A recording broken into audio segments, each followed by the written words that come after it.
Heading दीजिएगा, नाम दीजिएगा, पहला चैप्टर का नाम ऐसे लिखिएगा, ताकि देखिए यहाँ पे लिखे होंगे सिलेबस ऐसे करके, यहाँ पे लिखिएगा चैप्टर नंबर पहला, अध्याय फर्स्ट, चैप्टर पहला। क्या लिखिएगा चैप्टर पहला में? उपनिवेशवाद और देहात। क्या लिखिएगा? उपनिवेशवाद और देहात, उपनिवेशवाद और देहात, उपनिवेशवाद और देहात। इस चैप्टर में हम लोग ये देखेंगे कि जब अंग्रेज़ भारत में आए, जब अंग्रेज़ भारत में आए तो भारतीय ग्रामीण समाज पर क्या प्रभाव पड़ा, भारतीय अर्थव्यवस्था पर क्या प्रभाव पड़ा और उसकी प्रतिक्रिया भारतीयों ने कैसे की। स्वाभाविक है, जब कोई आपके यहाँ आएगा उपनिवेश स्थापित करने, तो आपके यहाँ के जो संसाधन होंगे, चाहे वो भौतिक संसाधन हो या फिर मानवीय संसाधन हो, उसका वो दोहन करेगा।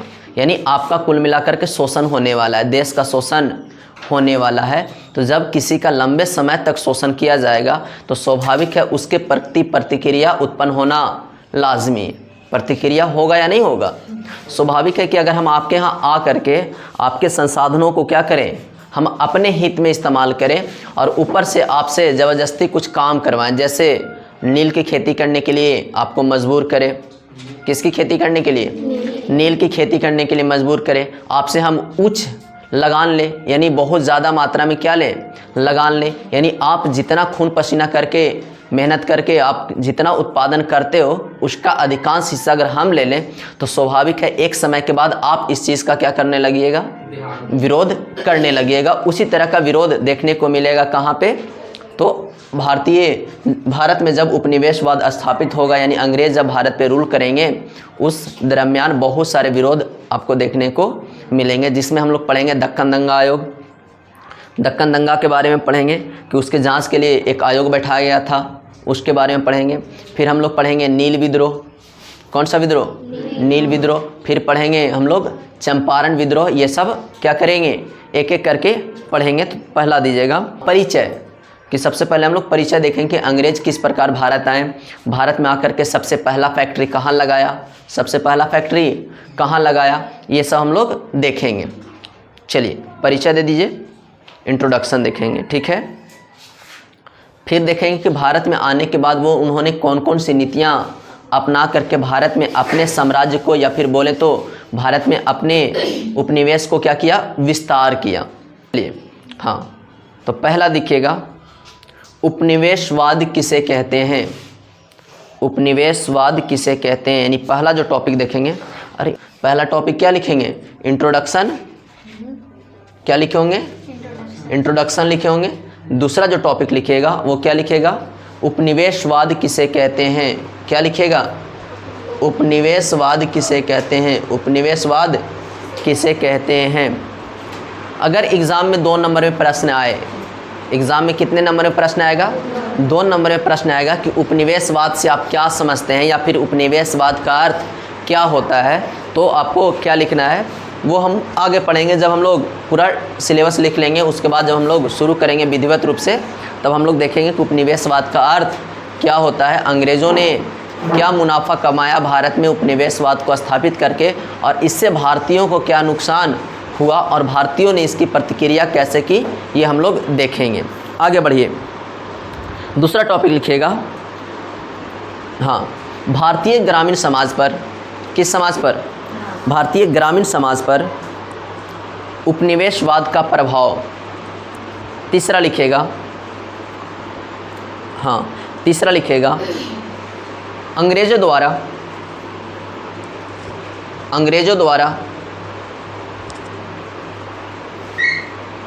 भारत में लागू की गई भू राजस्व नीति। कौन सी नीति? भू राजस्व नीति, भू राजस्व नीति ऐसे लिखेगा। कौन सी नीति? भू राजस्व नीति। और इस नीति के अंतर्गत हम लोग 3 तरह के व्यवस्था को पढ़ेंगे। कितने तरह के व्यवस्था को? 3 तरह के। तो ऐसे कीजिएगा, ये पॉइंट आएगा, इस पॉइंट के अंदर में भी 3 पॉइंट दीजिएगा। पहला हम लोग देखेंगे वो अस्थाई बंदोबस्त। कौन सा बंदोबस्त? अस्थाई बंदोबस्त दिखेंगे। कौन सा बंदोबस्त? अस्थाई बंदोबस्त, अस्थाई बंदोबस्त। क्या देखेंगे? अस्थाई बंदोबस्त देखेंगे।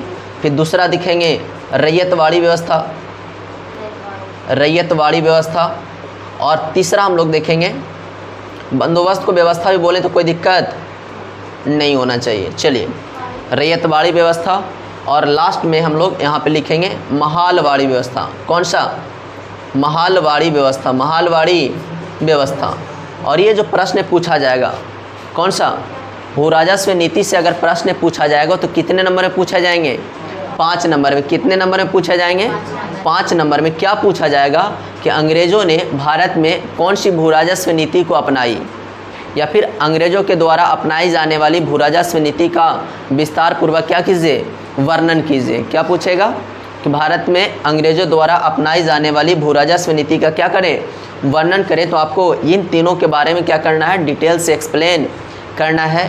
पहला ये देखेंगे कि अस्थाई बंदोबस्त क्या है। क्या देखेंगे कि अस्थाई बंदोबस्त क्या है? भारत के कितने प्रतिशत भूमि पे अस्थाई बंदोबस्त लागू किया गया, लागू करने वाला कौन व्यक्ति था, और इसका भारतीय लोगों पर क्या प्रभाव पड़ा, और इसका फ़ायदा अंग्रेज़ों को क्या हुआ। किसने लागू किया है? अंग्रेज़ ने लागू किया। किसने लागू किया है? स्वाभाविक है, भू राजस्व नीति अंग्रेज़ों ने अपनाई है, तो अंग्रेज़ों को इससे क्या मुनाफा हुआ हम लोग ये भी देखेंगे। स्वाभाविक है, अंग्रेज़ अगर लागू कर रहा है तो अंग्रेज़ अपने मुनाफा के लिए ही करेगा, अपने मुनाफा को देख करके नहीं करेगा। तो वही हम लोग देखेंगे कि अंग्रेज़ों को इससे क्या फ़ायदा हुआ। फिर देखेंगे कि रैयतवाड़ी व्यवस्था किन क्षेत्रों में अपनाया गया और कितने प्रतिशत भूमि पर रैयतवाड़ी अपनाया गया, इस व्यवस्था को अपनाने वाला व्यक्ति कौन था, ये देखेंगे। फिर हम लोग देखेंगे कि महालवाड़ी व्यवस्था क्या होता है और महालवाड़ी व्यवस्था को किन क्षेत्रों में लागू किया गया, हम लोग ये देखेंगे। उसके आगे आइएगा, हाँ आगे हम लोग पढ़ेंगे झूम खेती के बारे में। किसके बारे में? 2 नंबर के प्रश्न में आते हैं कि झूम खेती से आप क्या समझते हैं। झूम खेती से आप क्या समझते हैं? आप लोग बचपन से ही पढ़ रहे होंगे झूम खेती के बारे में कि लोग पहले क्या करते थे? जंगलों को साफ़ करते थे। जंगलों को क्या करते थे? साफ़ करते थे। वहाँ पे कुछ समय तक खेती किया, जब तक वहाँ की भूमि में उर्वरा शक्ति है, उपजाऊ क्षमता है, उस भूमि में क्या करेंगे? वहाँ के भूमि पर खेती करेंगे। और जैसे ही वहाँ की खेती की उर्वरा शक्ति क्या हो जाएगी? समाप्त होगी, उस खेती को छोड़ करके किसी और जगह चले जाएंगे, और फिर उस जगह पे पुनः से जंगल उग जाता था, और फिर नए जगह पे जा करके वहाँ के वनों को क्या करते होंगे? साफ़ करते थे, और साफ़ करने के बाद वहाँ पे खेती करना शुरू कर देते थे, और इसी को नाम देते हैं कौन सा खेती? झूम खेती। अब इसमें देखेंगे कि झूम खेती अलग अलग क्षेत्रों में अलग अलग नामों से जाना जाता है।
हम लोग देखेंगे अंग्रेज़ों के द्वारा अपनाया गया साम्राज्य विस्तार के लिए नीति सहायक संधि।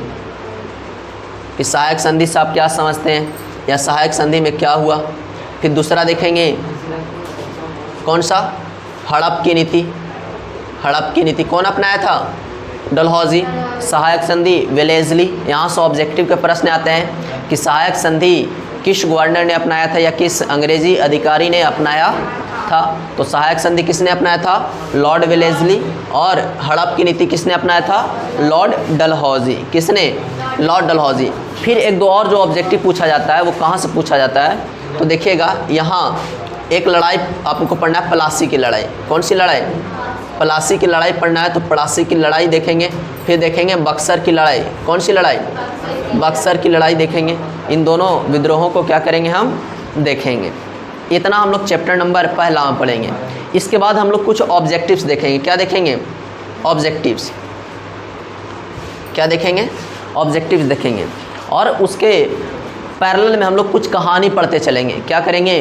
एनसीईआरटी में देखिएगा कुछ कहानी दिया है, जैसे वर्धमान का कहानी दिया हुआ है कि कैसे अंग्रेज़ों को चूना लगा देते थे। यहाँ के जो ज़मींदार होते थे, वो यहाँ के ज़मींदार क्या करते थे?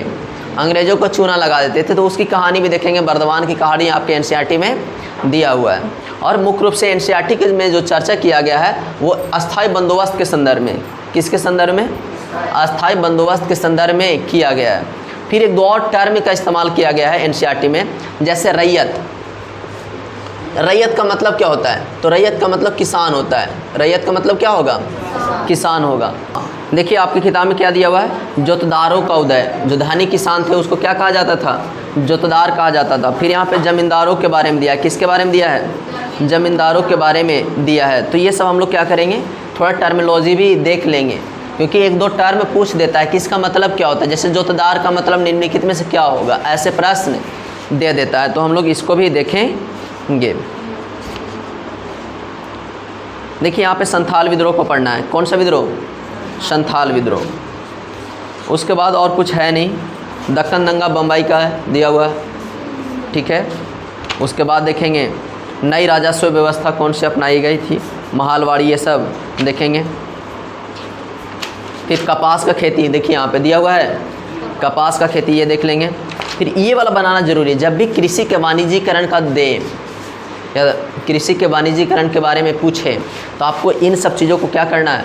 ज़रूर से बनाना है, एकदम ज़रूर से। एग्ज़ाम में आए तो आप आराम से क्या करो? बना सको। देखो आपके नोट्स में भी वो दिया हुआ है। आपके नोट्स में भी जो पैकेज दिया है आपको, उस पैकेज में भी इस तरह का डायग्राम, डायग्राम नहीं, इस तरह का ग्राफ बनाया हुआ है। तो आप ज़रूर से बनाइए। इसमें दिखाया वो कैसे एक समय बढ़ता और फिर कपास की मांग कम हो जाती है, उसके बाद इनकी स्थिति जो होता है वो दयनीय हो जाती है। दक्कन दंगा पढ़ना है। क्या पढ़ना है? दक्कन दंगा पढ़ना है। हाँ बस ये इतना आपको क्या कर लेना है? हाँ चैप्टर नंबर पहला में पढ़ लेना है। तो बताए थे कि बहुत आसान है, चूँकि हम लोग लंबे समय से आधुनिक भारत पढ़ते आ रहे हैं तो हम लोग को ज़्यादा पढ़ने में कोई तकलीफ नहीं होने वाला। चैप्टर नंबर दूसरा, चैप्टर नंबर दूसरा, दूसरे चैप्टर का नाम क्या है? तो लिखिएगा विद्रोही और राज्य। विद्रोही और राज्य चैप्टर का नाम क्या है? या फिर हेडिंग अगर ऐसे देना चाहें तो लिखिए 1857 का विद्रोह। सहायक संधि तो लिखे ही ना, सहायक संधि, हड़प नीति, प्लासी का लड़ाई, बक्सर की लड़ाई, ये सब लिख लीजिए ना। अच्छा हाँ लिख लो। दूसरा कौन सा देखने वाले हैं? तो विद्रोही और राज्य चैप्टर का ये नाम दिया हुआ है एनसीईआरटी में। यानी खास करके हम लोग 1857 के विद्रोह के बारे में पढ़ने वाले हैं। देखिएगा हमने यहाँ पे विद्रोह की जगह पे क्रांति लिखा है, तो इस बात को लेकर के भी इतिहासकारों में एक तरह से टसल चलते रहता है कि इस विद्रोह को क्या कहा जाए, क्रांति कहा जाए या फिर एक सैनिक विद्रोह तक ही सीमित रखा जाए। तो खैर वो थेसिस आपको नहीं पढ़ना है, बस आपको इतना पढ़ना है कि इसके अंतर्गत में कौन कौन सी घटनाएँ घटी, उसका परिणाम क्या थे, उसका कारण क्या थे, ये पढ़ना है। तो ये चैप्टर का नाम हो गया। उसके अंतर्गत पहला पॉइंट दीजिएगा 1857 के विद्रोह के अंतर्गत कौन सा पॉइंट? पहला पॉइंट। सबसे पहले हम लोग क्या देते हैं? परिचय। सबसे पहले क्या देखते हैं? परिचय। हाँ तो हम लोग देखेंगे 1857 की पृष्ठभूमि कि कैसे माहौल तैयार हुआ। हाँ दूसरा कौन सा टॉपिक पढ़ेंगे? तो पढ़ेंगे हम लोग 1857 के क्रांति के कारण। 1857 के क्रांति के कारण, 1857 के क्रांति के, हाँ सबसे पहले हम लोग क्या पढ़ेंगे? 1857 के परिचय। फिर क्या पढ़ेंगे? क्रांति के कारण। अब कारण में भी नीचे में 1 2 3 कीजिएगा। सबसे पहले पढ़ेंगे हम लोग कौन सा कारण, तो राजनीतिक कारण। कौन सा कारण, राजनीतिक कारण कौन कौन से रहे। फिर पढ़ेंगे हम लोग कौन से कारण, सामाजिक कारण। कौन से कारण, सामाजिक कारण। फिर हम लोग पढ़ेंगे धार्मिक कारण, हाँ आर्थिक भी लिख सकते हो, कोई दिक्कत नहीं है। सामाजिक, आर्थिक कारण। कौन सा कारण, आर्थिक कारण। फिर हम लोग पढ़ेंगे धार्मिक कारण। फिर हम लोग पढ़ेंगे सैनिक कारण। और लास्ट में हम लोग पढ़ेंगे तात्कालीन कारण। तात्कालिक यानी वो कौन से कारण है जिसकी वजह से अंतिम में क्या हुआ, विद्रोह हुआ। तात्कालीन कारण क्या रहे। आप लोग पढ़े होंगे ना कि वो ग्रीनफील्ड बोल रहे हैं, इनफील्ड राइफल के कारण ही पूरा मामला परवान चढ़ा। ये पढ़े हो ना, उसमें उसके कारतूस को क्या करना पड़ता था, दांत से खींच करके हटाना पड़ता था। और सैनिकों में यह अफवाह फैल गया कि वो कारतूस किससे बना हुआ है, गाय के मांस और सुअर के चर्बी को मिला करके बना हुआ है। अर्थात ये मैसेज फैला कि भाई अंग्रेज़ लोग भारतीयों के धर्म को क्या करना चाहते हैं, भ्रष्ट करना चाहते हैं। इसलिए क्या कर दिए, हाँ उसमें गाय का चर्बी और सुअर का जो मांस होता है वो मिला दिया। कुछ इस तरह का अफवाह फैला था। वो चीज़ें हम लोग देखेंगे विस्तार से। फिर देखेंगे उस तरह के जब पुराने समय बंदूक इस्तेमाल होता था उसका नाम क्या था, फिर नया वाला जो बंदूक आया उसका नाम क्या था। ये हम लोग पढ़ेंगे कहाँ पे, हाँ तत्कालीन कारण में। हो गया। अब टॉपिक नंबर, ये दूसरा था ना, तीसरा दीजिएगा,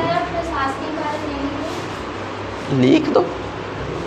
अब प्रशासनिक कारण छूट रहा है तो कोई दिक्कत नहीं है। अब हम लोग 5 नंबर में पूछा जाए, कितना नंबर में, 5 नंबर में पूछा जाएगा तो हम लोग 5 टॉपिक तय करते हैं। कितना टॉपिक, कि कम से कम 5 टॉपिक हमारा होना चाहिए। अगर आप ज़्यादा लिख देते हो तो आपकी बहादुरी है, लेकिन हमको समय भी देखना है। तो जो ज़्यादा इम्पोर्टेंट है, ज़्यादा आसान है, उसको हम लोग पढ़ेंगे। चलिए फिर क्या लिखेंगे, अगला टॉपिक 1857 की क्रांति का स्वरूप। 1857 की क्रांति का स्वरूप।